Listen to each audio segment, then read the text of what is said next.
Mom, why did you leave me? Lora, my daughter. Meet Cynthia. Your stepmother. The day her mother died, the light in the Sterling home went out completely. For 6 months, it was just Lora and her father, Richard, two broken people trying to find their way back to the surface in a house filled with shadows. But when Richard returned from his trip to Dubai, he didn't come alone. He told Lora he had found the answer to their grief, a woman who would be her friend, her companion, a sister figure to fill the void. But as the black Rolls-Royce door opened, Lora didn't see a savior. She saw a lady in crimson silk who looked exactly like her. Cynthia was 22, she was beautiful, and within weeks, she wasn't just a friend. She was the new stepmother. Lora thought she was gaining a sister, but she was actually welcoming the person who would systematically erase her from her own father's heart. This is the story of how a home became a prison, and how a woman her own age turned a father against his only child. Before we dive into this heartbreaking story, please like this video, subscribe to this channel and tell us in the comment where in the world you are watching from. Now let's get into the story. The silence in the Sterling mansion was a suffocating weight, a thick shroud that had refused to lift in the 6 months since the funeral. Richard Sterling, once a titan of industry with a heart of granite, had crumbled into a ghost. He wandered the vast marble hallways of his estate like a stranger, his eyes perpetually fixed on the empty chair where his wife once sat. His daughter Lora had become his only anchor. At 22, she had abandoned her own life to keep his from drifting away, serving as his silent caretaker and his only reason to wake up.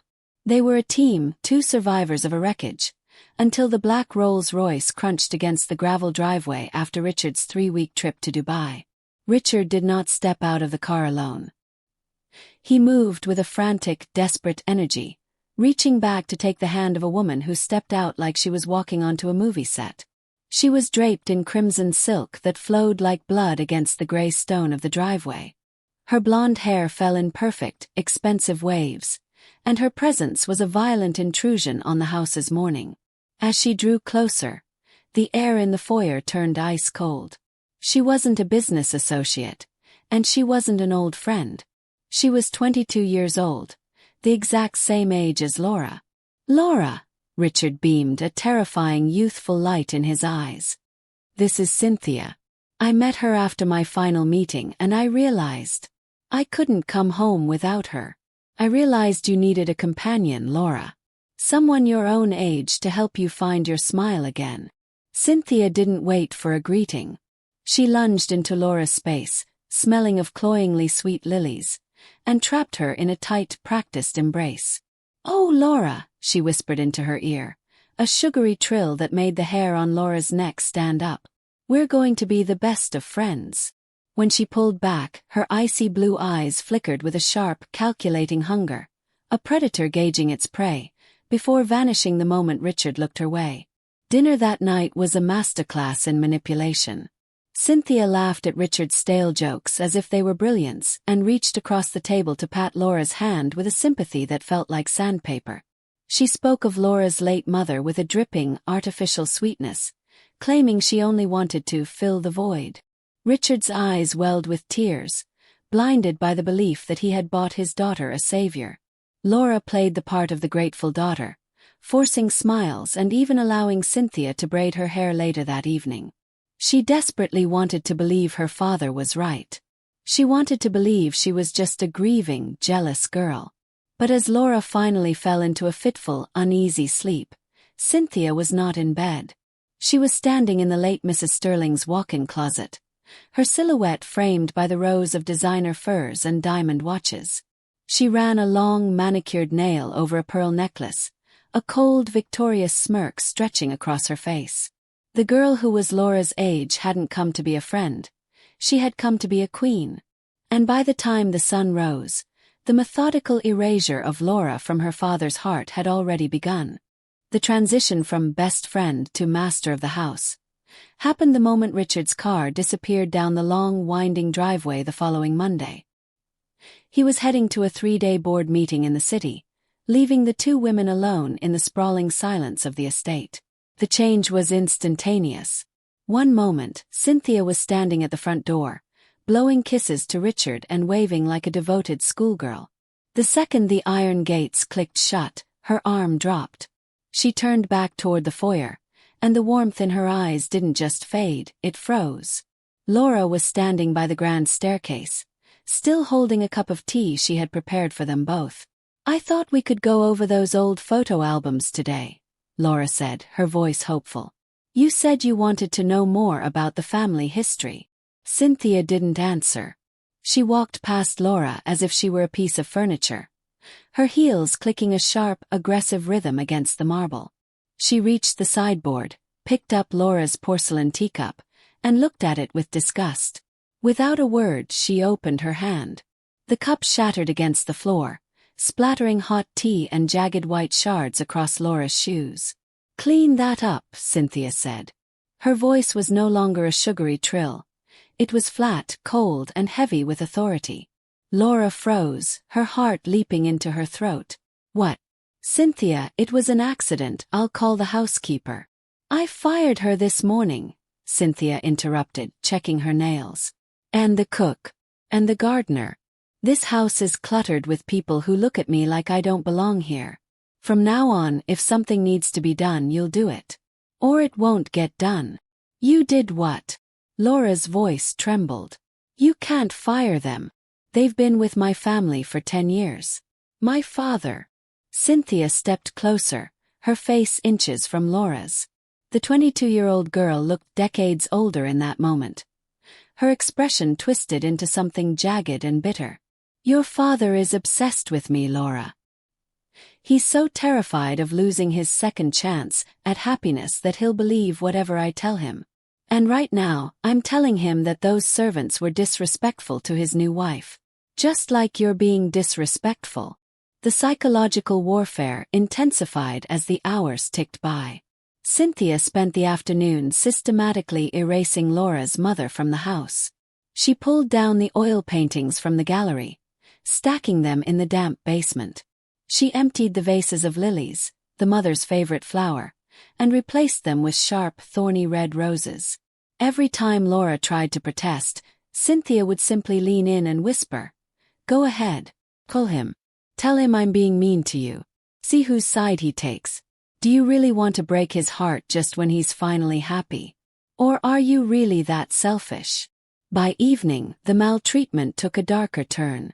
Cynthia ordered Lora to move her things out of the master wing and into a small, drafty guest room at the far end of the servants' quarters. When Lora refused, Cynthia simply began throwing Laura's clothes out of the second-story window and onto the muddy lawn below. "This is my house now," Cynthia spat, watching as a silk blouse fluttered into a puddle. "Richard doesn't need a daughter who reminds him of a dead woman. He needs a wife who makes him feel alive. You're a ghost, Lora. And it's time you started acting like one." At dinner, Cynthia sat at the head of the long mahogany table, eating a salad in total silence while Lora sat at the other end, her eyes red from crying. The table, which used to be filled with laughter and the warmth of family, felt like a desert. The bitterness in Cynthia wasn't just about greed. It was a deep, burning resentment for the love Richard poured into Lora. Every time Richard had mentioned Laura's name in Dubai, every time he had shown Cynthia a photo of his precious daughter, Cynthia had felt a spike of jealousy. She didn't just want the money. She wanted the devotion. She wanted to be the only thing Richard saw when he walked through the door. That night, Lora lay in the small, unfamiliar bed in the guest wing, listening to the wind howl against the window. Her phone vibrated. It was a text from her father. "Cynthia tells me you're settling in so well together. She says you've been so helpful with the house cleaning. I'm so proud of you, Lora. Love you." Lora stared at the screen, a sob catching in her throat. The trap was set. Cynthia wasn't just bullying her. She was rewriting the narrative of their lives, one lie at a time. And the most terrifying part was that Richard was falling in love with the lie. The 3 days Richard spent in the city were a grueling marathon of psychological torture, but the moment his car turned into the driveway on Wednesday evening, the monster vanished. Cynthia transformed back into the delicate, blushing bride in the blink of an eye. She even went as far as to smudge her own eyeliner and ruffle her hair, looking like someone who had been through an emotional ordeal. When Richard stepped into the foyer, he didn't find the daughter he expected. He found Cynthia sitting on the bottom step of the grand staircase, her head in her hands, sobbing silently. "Cynthia. Darling, what's happened?"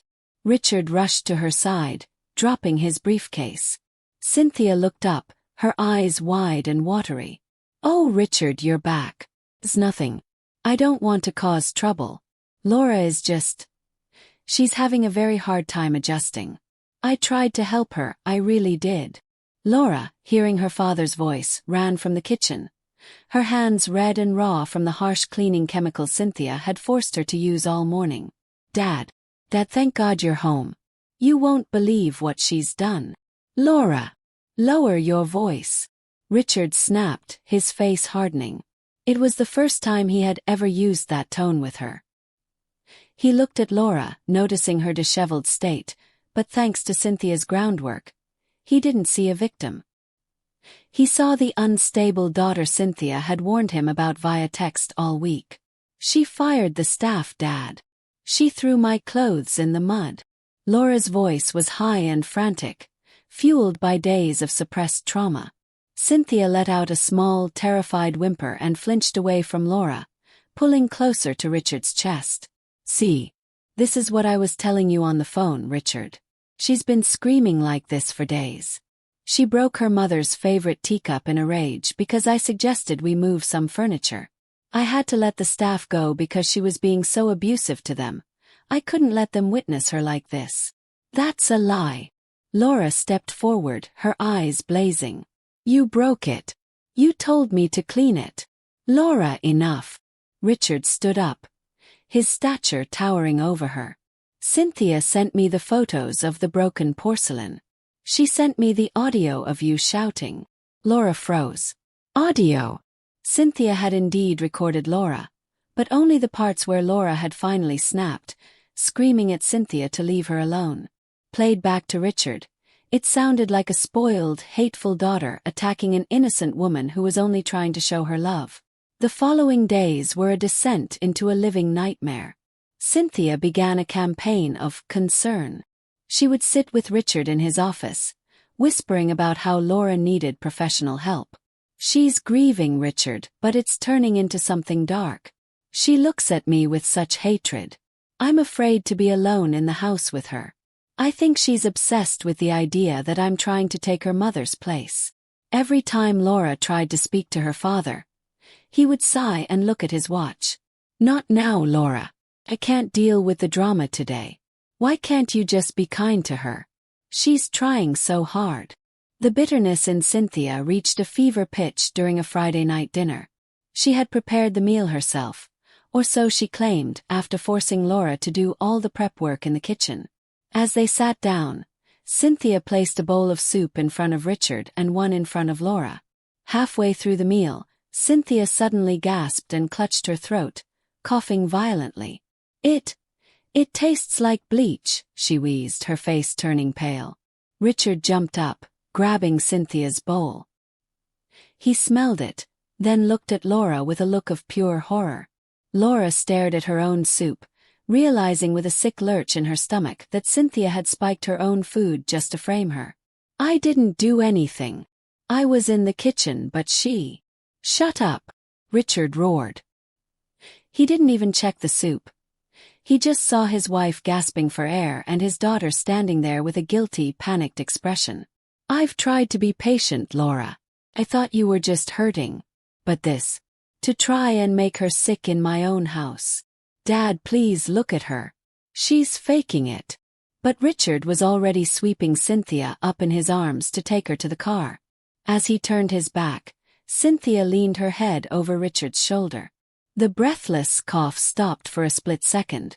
She looked Lora dead in the eye and stuck her tongue out, a childish, mocking gesture that was more chilling than any scream. She mouthed 3 words, "You are next." Richard didn't come home that night.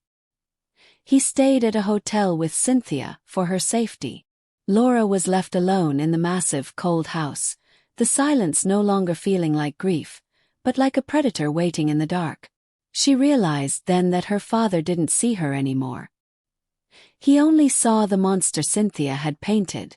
She was being maltreated in the only home she had ever known, and her father was the one holding the door open for her tormentor.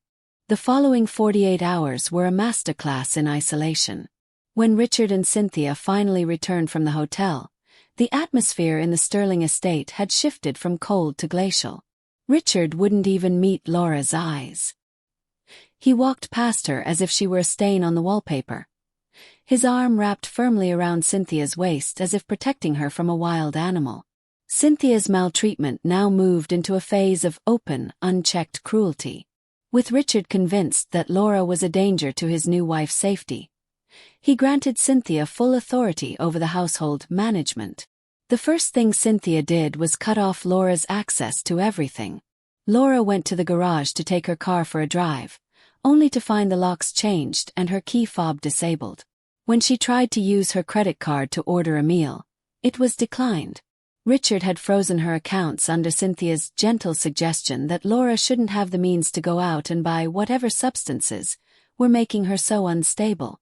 "It's for your own good, Lora," Cynthia whispered that afternoon, finding Lora shivering in the kitchen. The heat in the guest wing had been turned off, leaving Lora's room like an icebox. "Richard thinks you need to hit rock bottom before you can get better. And I'm more than happy to help you get there." The physical maltreatment began to escalate.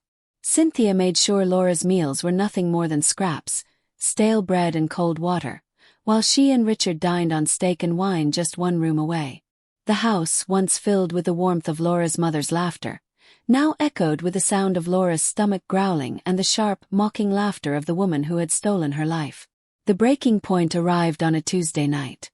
A violent storm was lashing the windows, the wind howling through the eaves like a mourning woman.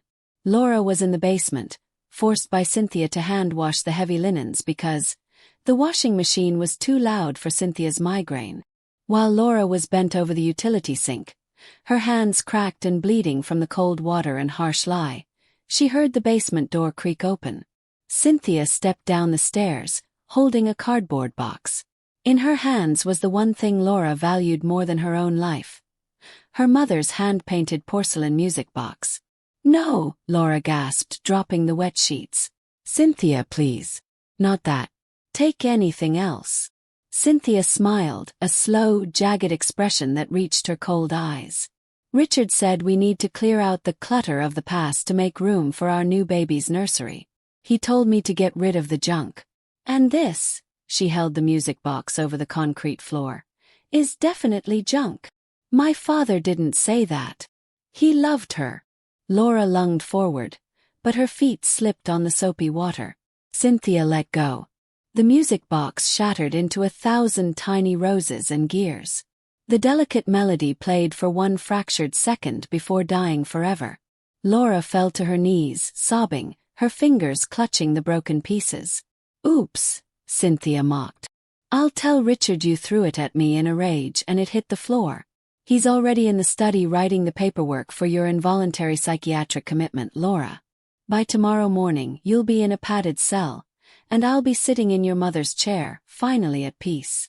The realization hit Lora like a lightning bolt. If she stayed, she wouldn't just be maltreated, she would be erased. Her father was gone.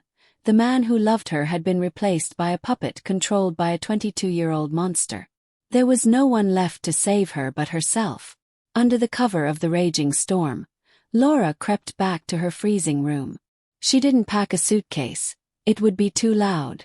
She grabbed an old backpack and stuffed it with a single change of clothes, her mother's wedding ring which she had hidden inside her mattress, and the small amount of cash she had saved in a jar as a child.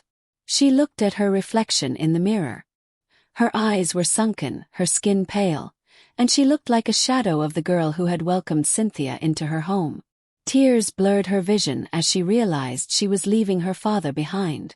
But she knew that if she stayed, Cynthia would eventually make sure she never woke up at all. Lora climbed out of the low window of the guest wing, her feet hitting the muddy flower beds. The rain soaked her to the bone instantly, but she didn't care. She ran through the darkness, Bypassing the security cameras, she knew Cynthia watched like a hawk, and crawled through a gap in the perimeter fence she used to play in as a child. As she reached the main road and looked back at the towering dark silhouette of the Sterling estate, she saw the light on in her father's study.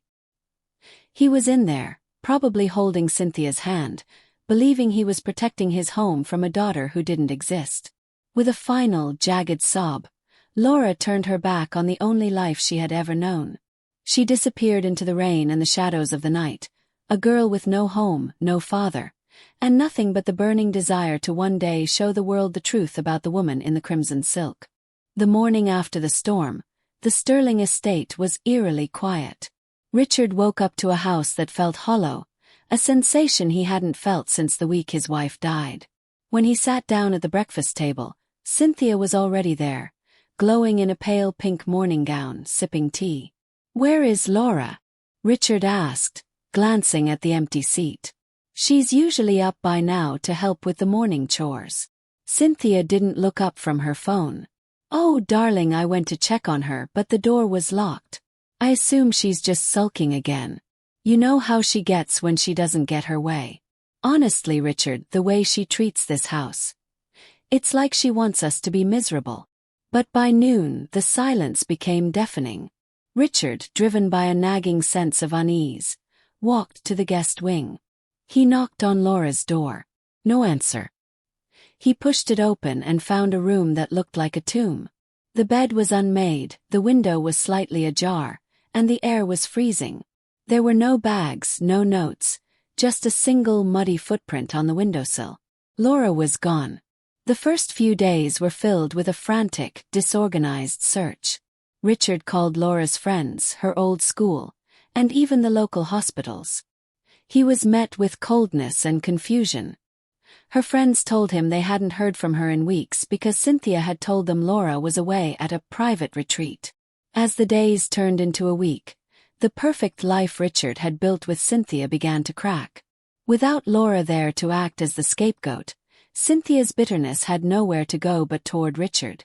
She became short-tempered, complaining about the boring life of a businessman's wife. She spent thousands of dollars on clothes and jewelry, claiming it was therapy for the trauma Lora had caused her. The awakening happened in the basement. Richard went down to find a file in the old storage crates, but instead, he found the shattered remains of the porcelain music box. He picked up a fragment, a tiny painted rose. He remembered the day he had bought it for his late wife. He remembered how much Lora cherished it. He also remembered Cynthia telling him that Lora had smashed it in a fit of rage before running away. But as he looked closer, he saw a pile of linens in the utility sink. They were still damp, smelling of mildew and harsh chemicals. Beside the sink was a pair of Laura's old sneakers, caked in dried mud and soap. Richard realized then that his daughter hadn't been sulking or living in luxury. She had been working like a servant. The final blow came when Richard checked the security footage from the night of the storm. He had to bypass the password Cynthia had set, using his master override. He watched the footage of the basement stairs. He saw Cynthia purposefully drop the music box. He saw her laugh as Lora collapsed in grief. He watched his daughter, his only child, climb out of a window into a thunderstorm because she was more afraid of her home than the cold world outside. Richard collapsed into his office chair, the weight of his failure crushing him. He had traded his flesh and blood for a woman who was nothing more than a parasite. He had ignored his daughter's cries, called her a liar, and let a stranger drive her into the night. The search became a crusade. Richard hired private investigators, used his vast resources to track every bus ticket and homeless shelter within a 3-state radius. He fired Cynthia's new staff and locked the master bedroom, moving Cynthia's things into the same freezing guest room Lora had occupied. "You can't do this to me!" Cynthia screamed, her face contorted in the same jagged, ugly expression Lora had seen. "I'm your wife. I'm the only one who stayed." "You didn't stay," Richard said, his voice as cold as death. "You invaded. And if I don't find my daughter, I will make sure the only home you have for the rest of your life has bars on the windows." Months later, Richard found her. Lora was working in a small library in a coastal town, hundreds of miles away. She looked older, her face thinner, her eyes guarded. When she saw him standing in the aisle, she didn't run to him. She stood her ground, her hands trembling. "Lora," Richard whispered, the word breaking in his throat. "I saw the footage. Found the music box. Hey, I am so sorry." The reconciliation was not a movie ending. There were no easy hugs. It took months of silence and slow conversations for Lora to even step foot back in the city. Cynthia was gone, stripped of the sterling name and facing charges for the medicinal sedatives she had been slip-feeding Richard to keep him compliant.